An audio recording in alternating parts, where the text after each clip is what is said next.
El grupo de opinión del Observatorio de Bioética y Derecho de la Universidad de Barcelona, ubicado en el Parc Científic de Barcelona, ha presentado un documento que propone modificar la normativa que regula la interrupción voluntaria del embarazo para conseguir que esta práctica se considere un acto sanitario más y, por tanto, sea realmente asumida por la sanidad pública.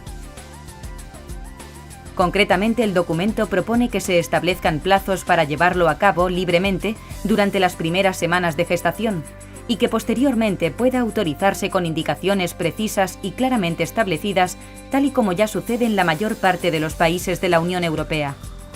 El aborto es un problema que afecta muy directamente a las mujeres más desfavorecidas. Es decir, yo creo que en el aborto hay una doble discriminación entre los hombres y las mujeres. Por supuesto, es evidente, pero también entre las mujeres que tienen medios culturales y económicos para acceder a un aborto seguro y las que no. Entonces yo pienso que es deber del Estado el colocar a todas las ciudadanas en el mismo lugar.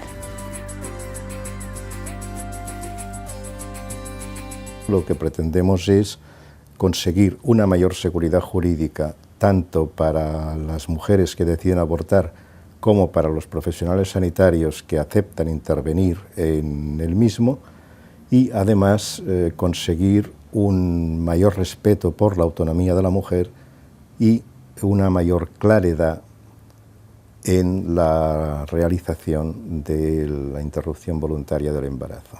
Combatir la inseguridad jurídica actualmente existente que crea confusiones, malentendidos, problemas y conflictos perfectamente superables.